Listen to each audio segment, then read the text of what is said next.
Ricas bendiciones para todos. Es un enorme placer nueva vez estar con ustedes para compartir la palabra de Dios por su canal. Esta es la vida eterna. En esta oportunidad vamos a continuar en nuestra serie de estudio, consideraciones a la teología del cuarto ángel. En esta ocasión estaremos estudiando un tema titulado El pecado versus la gracia. En este estudio vamos a considerar qué es el pecado, cómo pecamos, cuándo somos perdonados y cuándo no somos perdonados, por qué no somos perdonados.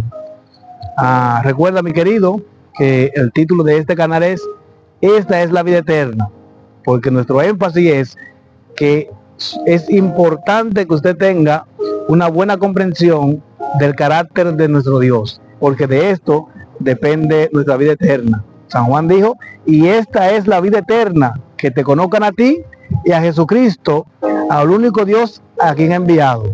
Nuestra vida eterna depende de una correcta comprensión del carácter de nuestro Dios. ¿Quién es tu Dios? Mi Dios es el que aparece en el libro de Éxodo, que describe Moisés acá, en el libro de Éxodo, capítulo 34, versículo 6 y 7. Vamos a leer la palabra de Dios. Este es mi Dios. No sé cuál es el tuyo, el mío, este es mi Dios. Dice Éxodo, capítulo 34, versículo 6 y 7. Y pasando Jehová por delante de Moisés, proclamó, Jehová, Jehová, fuerte, misericordioso y piadoso, tardo para la ira y grande en benignidad y bondad, que guarda la misericordia a millares, que perdona la iniquidad, la rebelión y el pecado. Ese es mi Dios. Mi Dios es un Dios que es tardo para la ira y grande en bondad, que hace misericordia a millares y que perdona la iniquidad, la rebelión y el pecado. Ese es mi Dios. No sé quién es tu Dios. Probablemente tu Dios sea un juez severo que está esperando que tú peques para poner sobre ti todo el peso de la ley. Ese no es mi Dios. Mi Dios es un Dios tardo para la ira, misericordioso, grande en benignidad y bondad, y que hace misericordia a millares de generaciones. Con esta idea en mano, querido, antes de seguir avanzando, me gustaría tener una oración para entrar en lo que sería el estudio de esta hora. Vamos a inclinar el rostro para tener una oración. Dios y Padre que estás en el cielo, te damos gracias porque nos da la oportunidad de estudiar tu palabra, porque entendemos que tú nos muestras cuál es tu voluntad. Te pedimos que en esta hora, pues tú continúes dirigiendo esta serie de estudios. En el nombre de Jesús. Amén. Bien. De entrada, mi querido, quiero analizar el sentido etimológico de la palabra pecado. ¿Qué es el pecado? En la Biblia, como ustedes sabrán, la palabra de Dios fue escrita básicamente en hebreo, arameo y en griego. Y para pecado se usan distintas palabras, como ustedes vieron en el libro de Éxodo, capítulo 34, versículos 6 y 7. Moisés dice que Dios perdona la iniquidad, la rebelión y el pecado. Y para estos tres tipos de pecados, que básicamente son los pecados que hay, se usan palabras distintas. Por ejemplo, en hebreo, para referirnos a pecado, se usa la palabra hatash. La palabra hatash tiene la connotación de errar al blanco. Esta imagen nos trae a la mente, por ejemplo, alguien que practica arquería, arco y flecha, y que tiene la intención de dar en el blanco y tira al blanco, pero yerra. Esa es la idea de la palabra hatash, errar al blanco.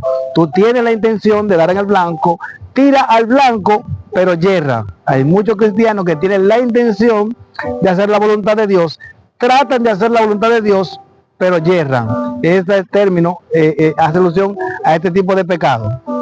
Pues también se usa el término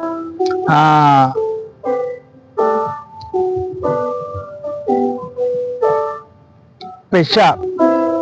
Esta expresión hace alusión a, o denota a un pecado deliberado.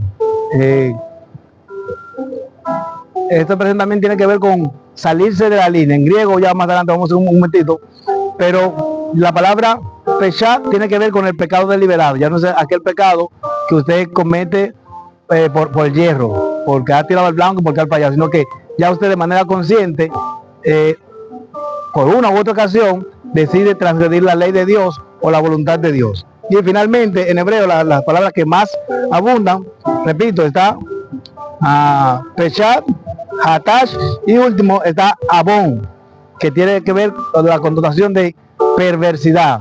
Ya no es aquel individuo que peca de manera errada, ni incluso que circunstancialmente decide conscientemente pecar, sino que ya este es un individuo que se ha entregado al pecado y que hasta se deleita en cometerlo.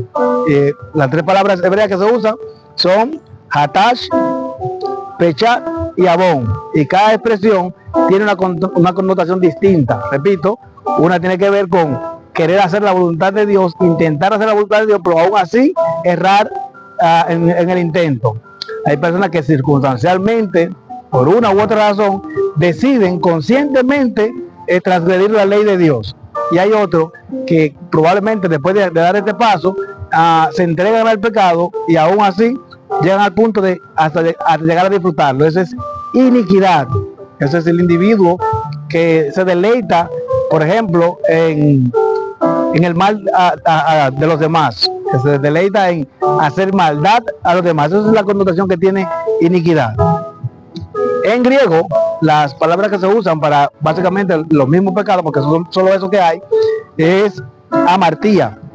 La palabra amartía tiene que ver con errar al blanco o fallar en el propósito. Eso quiere decir la palabra amartía. También está la palabra paratoma, que es traspaso o caída. Y finalmente, anomía, que tiene que ver con iniquidad o perversidad. De manera que básicamente los pecados se pueden clasificar en tres tipos. Está los pecados por inintencionados, que en lo que tú no tienes la intención. Están los pecados intencionados y están aquellos pecados de perversidad, cuando ya tú te deleitas en el pecado. Eso es según los términos en el lenguaje en el que fue escrito la Biblia, cómo podemos entender el pecado. Pero la Biblia, según la Biblia, el pecado es simple y llanamente cualquier transgresión de la ley, sin importar cuál sea la magnitud del pecado. Además también la Biblia dice que es pecado saber hacer lo bueno y no hacerlo. Que por cierto, muchas veces esta declaración bíblica es malentendida.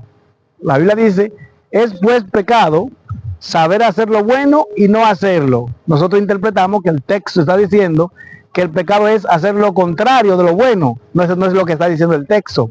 La palabra de Dios lo que está diciendo es que cuando hay algo bueno que tú haces y omite hacer lo bueno, eso se constituye en pecado, aunque tú no vayas a lo contrario. Bueno, el no hacer lo bueno se cambia en contrario. Por ejemplo, la Biblia dice que si tú ves a alguien desnudo o con hambre, tú debes suplir su necesidad en la medida en la que te sea posible. Si tú tienes la posibilidad de suplir su necesidad y no lo haces, pues eso se te constituye en pecado. Tú no le estás quitando la ropa ni le estás quitando la comida, pero el hecho de que tú tengas la capacidad, la posibilidad de suplir esa necesidad y no hacerla, pues se te constituye pecado. A eso que se refiere el texto cuando dice, es pues el pecado saber hacer lo bueno y no hacerlo. La omisión de hacer lo bueno se constituye en pecado. Bien, dicho esto, entonces podemos decir claramente que hay los siguientes tipos de pecado. Son 3 y un cuarto. 3 y un cuarto. ¿Cuáles son los 3 tipos de pecado? Está el pecado por hierro o inconsciente. Está el pecado por voluntario o consciente.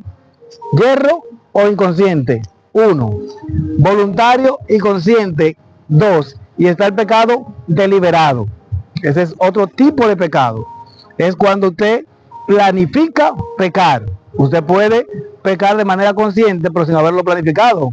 Las circunstancias te empujaron, algún defecto de carácter te llevó a un momento determinado, sin reflexión, sabiendo que algo no es bueno, comete ese pecado. Ese es un pecado consciente.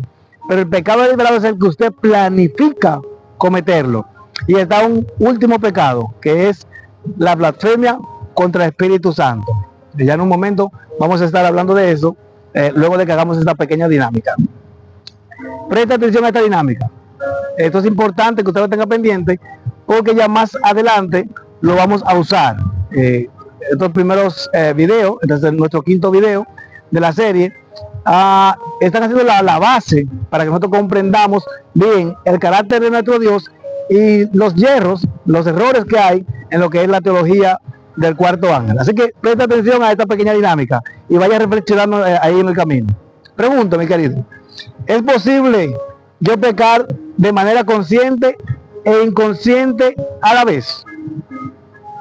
Yo puedo pecar simultáneamente, consciente e inconsciente. No, imposible, porque usted o está consciente o está inconsciente. Son dos cosas que son opuestas. No puede usted pecar de manera consciente e inconsciente. No se puede. Reflexiona sobre esto un poquito, ¿eh? Bueno, seguimos avanzando. ¿Puedo yo pecar de manera voluntaria e involuntaria simultáneamente? No. Eso sería lo mismo que decir pecar consciente e inconsciente simultáneamente.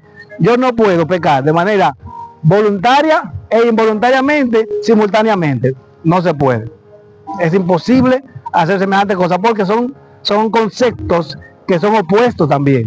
Eso es como yo te amo y te odio. No, usted o lo ama o lo odia. No puede ser las dos cosas. Bien.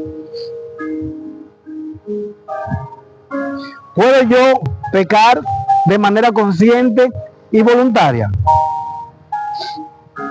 ¿Puedo yo pecar de manera consciente y voluntaria? Claro que sí.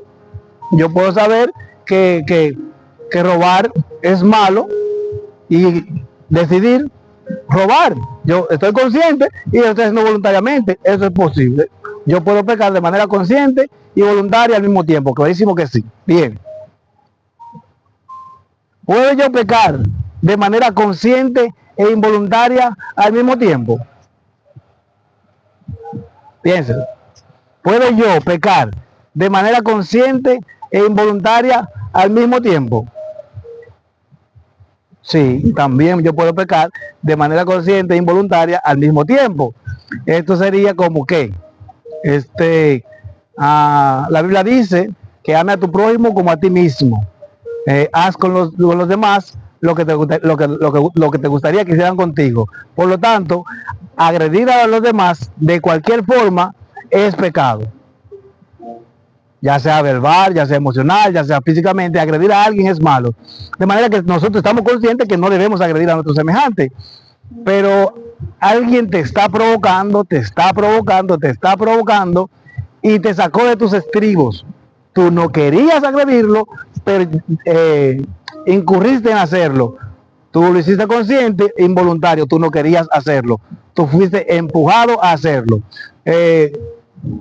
Porque usted lo determinó de alguna manera, sí, pero usted no quería hacerlo. De manera que usted puede pecar de manera consciente e involuntario. Podemos nosotros pecar de manera consciente, deliberado e involuntario al mismo tiempo. Podemos nosotros pecar de manera consciente, involuntario y deliberado al mismo tiempo. No, porque yo puedo pecar de manera consciente e involuntario sí, pero deliberado no, porque lo deliberado es lo que yo planifico, por lo tanto anularía lo de involuntario. Yo lo planifiqué, entonces yo quise hacer eso. Importante esto, hermano, que quede bien claro. Hay que hacer la diferencia entre consciente e inconsciente, entre voluntario e involuntario. Recuerda que el texto bíblico dice, Moisés dice, ¿sí? Tú eres grande en misericordia y hace misericordia a millares y perdona la iniquidad, la rebelión y el pecado. Dios está dispuesto a perdonar tus pecados inconscientes e involuntarios. Pero más aún, Dios está dispuesto a perdonar tus rebeliones, dice Moisés. Eso dice el texto. ¿Qué puedo yo hacer con lo que dice el texto? Pero Dios va más lejos. Está dispuesto a perdonar tu iniquidad. Es decir, está dispuesto a perdonar tu perversidad. Aquellos pecados que tú planificas cometerlo, Dios está dispuesto a perdonártelo. Pero un momentito, aquí dice el cuarto ángel, no. Así no. Así no, porque Dios está dispuesto, por ejemplo, al pecador a tolerarlo en su pecado. Y puede cometer todo el pecado que él quiera al pecador. Y Dios lo mueve al arrepentimiento y perdona todos sus pecados, sus rebeliones y sus iniquidades. Pero al justo, a este no. A este si peca por hierro, Dios le hace ver su pecado. Y si vuelve a cometer el mismo pecado, Dios no le concede el arrepentimiento, se perdió. Mucho menos la rebelión. Y la iniquidad, ni se hable. Bien, pero ¿qué dice la Biblia? ¿La Biblia sostiene eso? ¿La Biblia dice eso? Bueno, ya vimos que en Hebreo no dice eso. En nuestro cuarto video, que fue el video pasado, ya vimos que Dios en Hebreo no dice eso. Y quedó pendiente el análisis de Ezequiel 28, que tampoco dice eso. Pero para que nos quede más claro, vamos a leer lo que dice el libro de Éxodo, perdón, el libro de Mateo, capítulo 12, versículo 31 en adelante. En Mateo capítulo 12, versículo 31 en adelante, Jesús le dice a los sacerdotes, ojo aquí, le dice, todo pecado y blasfemia, ¿qué cosa? Todo pecado y blasfemia le serán perdonadas a los hombres. Y la cuarta categoría de pecado es, pero la blasfemia contra el Espíritu Santo no le será perdonada ni en este siglo ni en el venidero. Eso es un pecado que no se perdona, la blasfemia contra el Espíritu Santo. ¿Y qué es la blasfemia contra el Espíritu Santo? ¿A quién se le perdonarán todo pecado y blasfemia? Pregunto. ¿A quién le será perdonado todo pecado y blasfemia? Digo yo, a todo el mundo. Bueno, según el cuarto ángel, a los que estén en pecado, a los impíos, Dios le tolera el pecado todo lo que ellos quieran, hasta que se arrepientan. Por lo tanto, a eso está claro que Dios le va a perdonar todo pecado y blasfemia. ¿Y qué tal a los ungidos? ¿Le va a perdonar a Dios todo pecado y blasfemia? También. ¿Cómo lo sabemos? Porque a quien Jesús le dijo eso fue a los sacerdotes. Eso le dice el Señor lo que lo va a decir. Todo pecado y blasfemia a usted se le puede perdonar. Pero la blasfemia contra el Espíritu Santo no le será perdonada ni en este siglo ni en el venidero. ¿A quién no le será perdonada la blasfemia contra el Espíritu Santo? A nadie. Para nosotros llegar a estar claro en esta conclusión, es importante entonces definir qué es la blasfemia contra el Espíritu Santo. Pues yo le pido al cuarto ángel y a su querida esposa, al pastor Víctor Rodríguez, ¿ustedes saben qué es la blasfemia contra el Espíritu Santo? ¿Hay alguna evidencia textual que explique qué es la blasfemia contra el Espíritu Santo? Y yo, pues yo tengo una, y para mí las cosas son lo que diga la palabra de Dios. Bueno, la mensajera del Señor en el libro, en la matutina, a fin de conocerle, en la página 245, define claramente qué es la blasfemia contra el Espíritu Santo. Ella dice, nadie necesita considerar el pecado contra el Espíritu Santo como algo misterioso e inexplicable. No venga con que eso es algo que no se explica, que eso es algo que no se entiende. No. La señora Juárez dice claramente aquí, nadie diga que el pecado contra el Espíritu Santo es algo misterioso e inexplicable. Nadie puede saltar con eso. El pecado contra el Espíritu Santo es el pecado de un rechazo persistente. La blasfemia contra el Espíritu Santo es el rechazo persistente a la invitación de arrepentimiento. ¿A quién no le será perdonado ese pecado? A nadie. El rechazo persistente al llamado del Espíritu Santo, ¿qué hace? Endurece tu corazón de tal manera en el que ya tú no percibes a Dios. Tú no eres perdonado porque rechazaste al Espíritu Santo insistentemente, sino porque endureciste tu corazón hasta el punto en que ya no puedes escuchar la voz de Dios. No es que ya Dios no te va a conceder arrepentimiento porque se acabó la oportunidad de darte arrepentimiento, no. Si rehusáis creer en Jesucristo como vuestro Salvador personal, significa que amas la atmósfera que lo rodea al príncipe de los apóstatas. Elegisteis esta atmósfera antes que la atmósfera que rodea al Padre y al Hijo, y Dios te permite elegir. El problema fue que tú elegiste esa atmósfera y te hundiste, te envolviste tanto en esa atmósfera en que ya no puedes salir de ella. Tú te inhabilitaste para escuchar la voz de Dios. No es que Dios no te concede el arrepentimiento. De manera que Jesús dijo, todo pecado y blasfemia le será perdonada a los hombres. No hizo categoría de que si justos, que si pecadores, a los hombres. Pero la blasfemia contra el Espíritu Santo no le será perdonado ni en este siglo ni en el venidero. ¿A quién? A los hombres también, a cualquiera que persista en rehusar el llamado del Espíritu Santo al arrepentimiento. Aquellos que se envuelven en la atmósfera del príncipe de la tiniebla hasta tal punto que ya estas no le permiten ver a Dios, de tal manera que ya estas no le permiten escuchar la voz de Dios. ¿Qué pecados no son perdonados? Importante esto. ¿Qué pecados no son perdonados? Bueno, como ya dijimos hace un momento, la blasfemia contra el Espíritu Santo. Y ya vimos por qué. ¿Qué pecado no es perdonado? Aquel pecado que usted no confiesa y no se arrepiente. ¿Eso tiene que ver con Dios? Tiene que ver con usted. Dios lo va a llamar al arrepentimiento, pero si usted no lo confiesa, si usted no lo reconoce, si no se aparta de él, pues entonces Dios no lo puede perdonar. Que eso es a lo que el texto dice, que usted no puede ser renovado para arrepentimiento mientras usted, para que crucificando a Cristo para usted mismo. Mientras usted continúe crucificando a Cristo, mientras usted continúe en pecado, no puede ser justificado, no puede ser perdonado. El pecado del que usted no se arrepiente y no lo confiesa. Increíblemente, un pecado que no puede ser perdonado es aquel pecado que usted lo reconoce, lo confiesa, se arrepiente y se aparta de él. Ese pecado, bueno, usted lo confesó, se arrepintió, se apartó de él, pero no aceptó el perdón de Dios. Ese pecado no puede ser perdonado. Usted tiene que aceptar el perdón de Dios. Si usted reconoció su pecado, se arrepintió y se apartó de ese pecado, pero no aceptó el perdón de Dios, usted no puede ser perdonado. Bueno, es perdonado, pero el perdón no se hace eficaz. Esa es la única condición en la que nosotros podemos no ser perdonados. Y en ningún caso tiene que ver con que Dios no te conceda el arrepentimiento. Tiene que ver con mi actitud frente al pecado, frente al error que yo he cometido, ya sea por yerro, ya sea por rebelión, o ya sea un pecado de iniquidad. Yo creo que esto está bastante claro.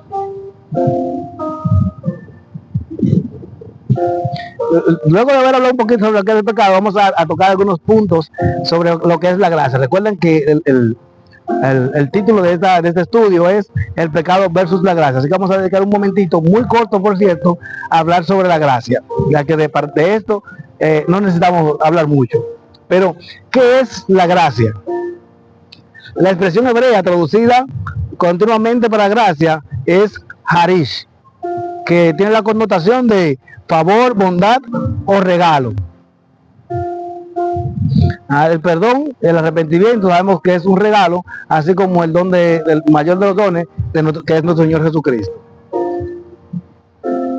¿Cuál es el límite de la gracia? ¿Qué quiere decir esto? ¿Cuál es el límite de la gracia? ¿Dónde Dios se detiene para otorgar la gracia? Algo que puede ilustrarnos bien este asunto es el libro de Ezequiel, capítulo 33, versículo 11, que dice: diles, vivo yo, dice Jehová el Señor, que no quiero la muerte del impío, sino que vuelva de su impío camino y se arrepienta y viva. La gracia de Dios hacia el hombre no tiene límite. La gracia de Dios hacia el hombre no tiene límite. Ahora bien, del hombre hacia Dios sí tiene límite. ¿Cuál es el límite? Hasta donde usted diga, bueno, Señor, este pecado yo no lo quiero abandonar. El límite es que usted diga, yo no quiero escuchar tu voz. Te envuelve en la atmósfera del príncipe de la maldad y llega al punto de no escuchar la voz de Dios. Del hombre hacia Dios la gracia tiene límite, pero de Dios hacia el hombre no tiene límite. El cual ángel dice, miren, repito, Dios a los pecadores le tolera el pecado todo el tiempo que sea necesario, pero una vez se arrepienten, ya Dios no le tolera el pecado. Si pecan una vez de manera consciente y deliberada, Dios no le toca su gracia. Si es inconsciente, Dios le da el arrepentimiento, pero si es consciente, no le da arrepentimiento. Si peca una vez inconsciente, le da arrepentimiento. Y si vuelve a cometer el mismo pecado otra vez, consciente o inconsciente, no le da arrepentimiento. En el libro de Lucas, en el capítulo 15, hay 3 parábolas que dicen que esto es un error. Libro de Lucas, capítulo 15, hay 3 parábolas que van una detrás de la otra. Usted puede leer esto en el libro Palabra de Vida del Gran Maestro, donde la señora White dice que estas 3 parábolas son una misma parábola que enfatizan lo que es el perdón de Dios. Estas 3 parábolas son la oveja perdida. En la parábola de la oveja perdida, que ustedes la manejan bien, yo sé que es una parábola bastante conocida. Esta parábola menciona que hubo una oveja que se apartó del redil y después de haberse apartado, pues se encontró perdida y no pudo regresar al redil. Pues el pastor fue a buscar a la oveja, la encontró en el aprisco, la puso en el hombro y pues la llevó al pesebre.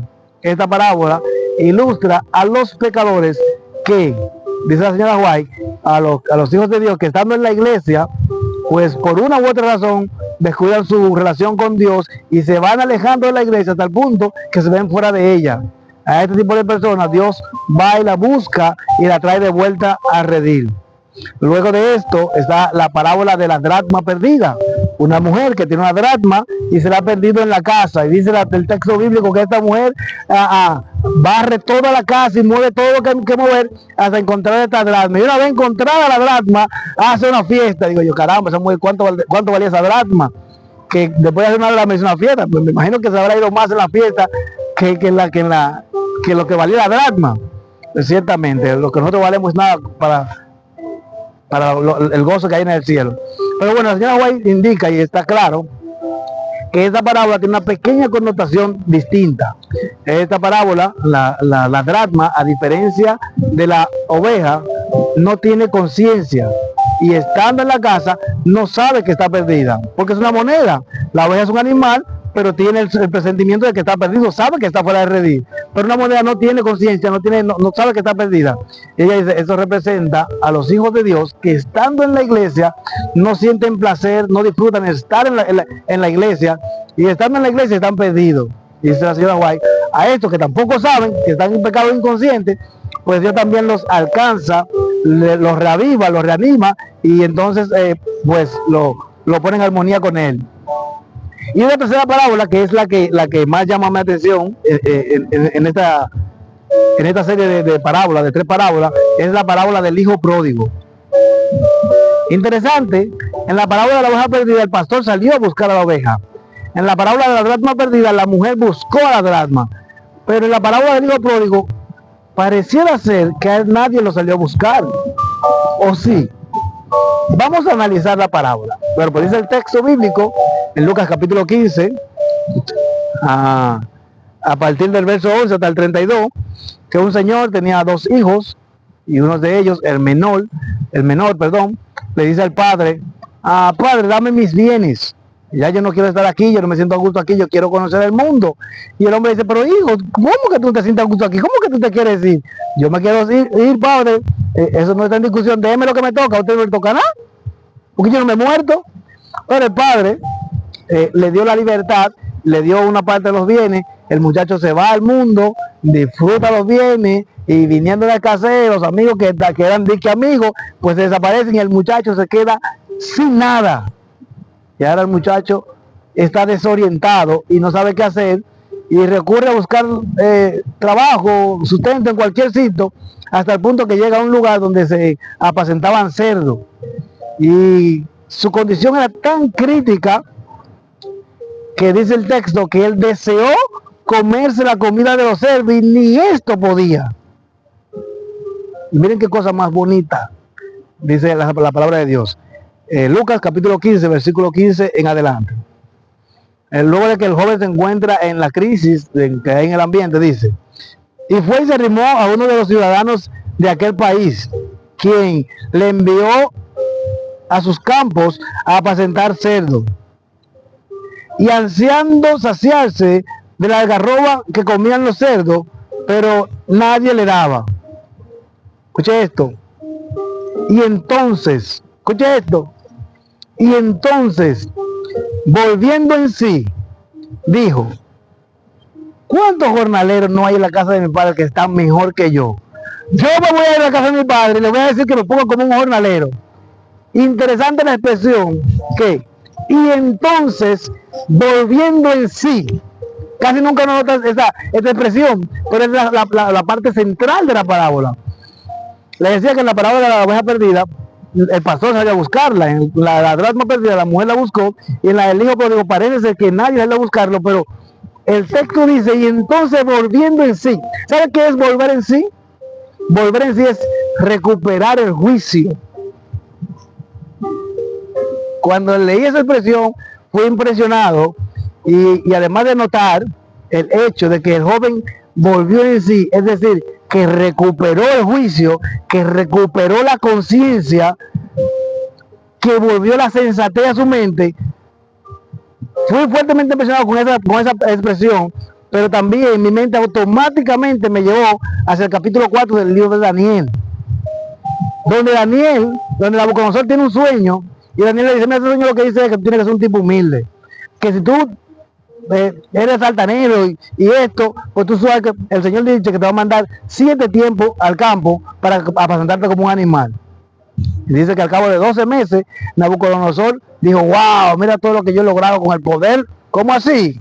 Dice que en ese instante se fue el juicio a Nabucodonosor y fue llevado al campo para ser apacentado como un animal. Y dice que acabado los 7 tiempos, Nabucodonosor levantó su vista al cielo y recuperó el juicio. ¿Quién le dio el juicio a Nabucodonosor? Dios. Miren, no hay una cosa más terrible que perder el juicio. Nadie puede hacer nada con relación a eso. Solamente un milagro de Dios. Después que una gente se le va al juicio, usted le puede dar medicamento para que esté tranquilo, para que esté sedado, pero devolverle el juicio, Dios. Así que este muchacho estaba fuera de sí. Había perdido el juicio desde que inició la intención de irse de su casa, desde que pidió los bienes, desde que se fue de su casa, ya estaba fuera de sí, no estaba bajo su control, pero estaba en la condición más hundida en la que podía estar, apacentar el cerdo, una cosa que era prohibida para el israelita, y mucho menos querer comerse la comida de los cerdos. Entonces Dios le devuelve la razón. Dios va donde él, le busca devolviéndole la razón y lo reincorpora a la casa de su padre. Cuando el joven llega a la casa de su padre lo recibe, lo viste, le pone anillo, lo abraza y lo incorpora otra vez a la familia. De manera que esas parábolas que el Señor inspiró al escritor bíblico a relatar, a escribir,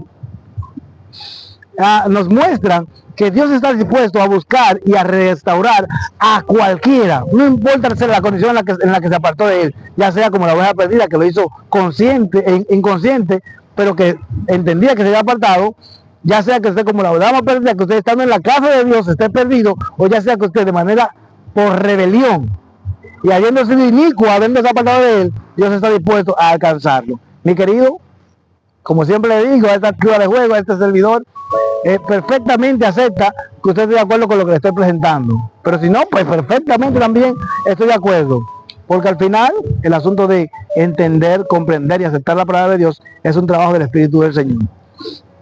Repito, como decía al principio, mi Dios es un Dios que, como decía Moisés en el libro de Ezequiel, capítulo 34, versículo 6 y 6, dice, y Jehová, pasando por delante de Moisés, proclamó, Jehová, Jehová, fuerte y misericordioso, piadoso, tardo para la ira en misericordia, que visita a millares y que perdona la iniquidad, la perversidad, la rebelión y los pecados normales. Dios está dispuesto a perdonar todos nuestros pecados, sean cuales sean. Mi querido, reflexiona sobre lo que hemos estado compartiendo en esta ocasión, y quiera el Señor y que este conocimiento, esto que hemos compartido en esta tarde, pues te ayude a conocer mejor a nuestro Dios, porque de esto depende nuestra vida eterna. Ricas bendiciones para todos.